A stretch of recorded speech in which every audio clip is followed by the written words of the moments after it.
Okay, here we go. So, if you looked at my last video, you saw that the title was Intel is going to go to 180.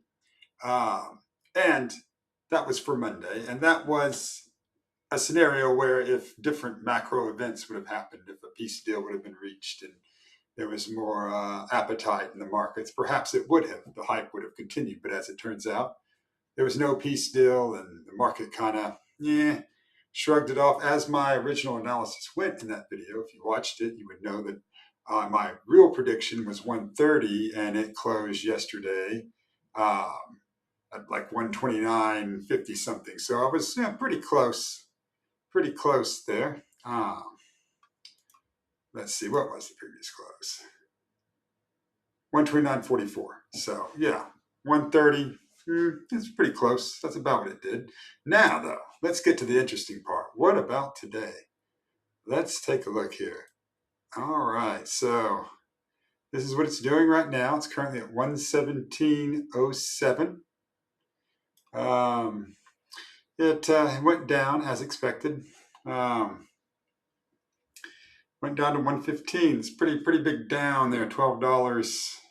It's pretty low, and it looks like it's going lower, and it probably will continue to go sideways for the rest of the day and then dip down and go lower. I think long term, this is still a good stock to get here. It has been increasing here since the 1st of April and gapped up here on April 24th. And this would have been a good time to buy it. If you'd have bought it on April 24th at about $82, $83, you would be sitting pretty nice right now, even with the pullback. The pullback is pretty severe here. It's still very bearish here. It's going to probably pull back. It might pull back to 111 before the day's out. It might go, I wouldn't think it would go down much more than that. It may be at its low point or very close to it. I would say it's probably going to close today about where my cursor is there, 114, $114.17. Somewhere in there is what I think the closing price is going to be. So I think it's going to go down a few more dollars before the close today. And just depending on how the macro events and the market does tomorrow, the rest of the week, it may pull back more. This may be a good dip buy point for this stock. Is there any other news around it here? Yeah, we got a price target to 100 from 63. Hold ratings. That's kind of neutral news. Nothing big there. Right, sentiment's down. Yes. Hot CPI. Yeah, the inflation came in hot. But, I mean, I'm just going to say on that, I mean, that was pretty obvious, right? I mean, if the Federal Reserve is printing $5 billion a day, then yes, inflation is going to go hot. And I think we could have predicted that. And therefore, that's how you would have known today not to touch Intel or to dump your Intel as soon as possible in the day. Because, yeah, inflation numbers came in hot. We knew that before the market opened. So there was no reason to hold this stock. And that, I think, is why these people sold it here. And unfortunately, the people who bought it here are really having a hard time right now.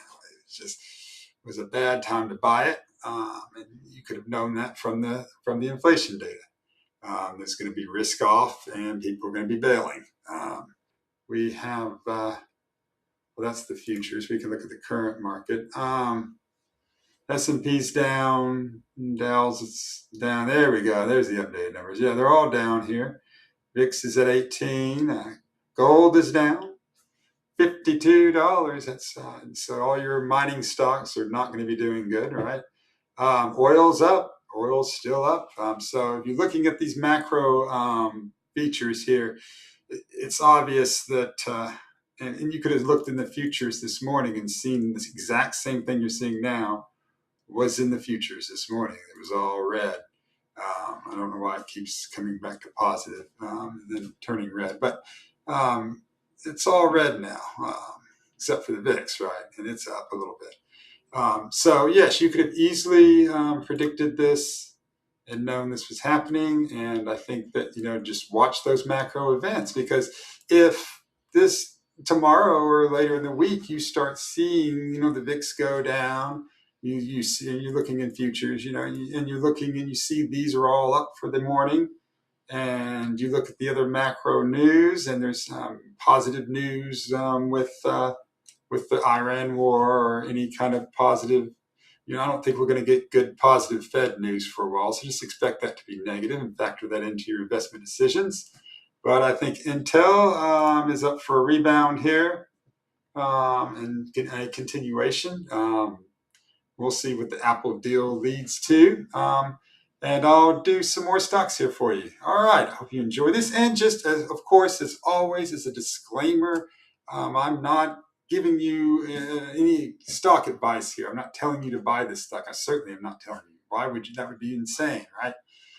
No, I'm just analyzing stocks, and don't use this as financial advice. Just use it as analysis, and just see some of the ways that I analyze things. And I try to do it as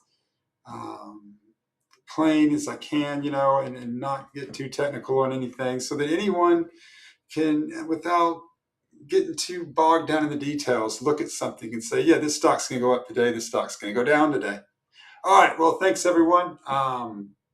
It was good visiting this. Okay. Have a good day. Bye.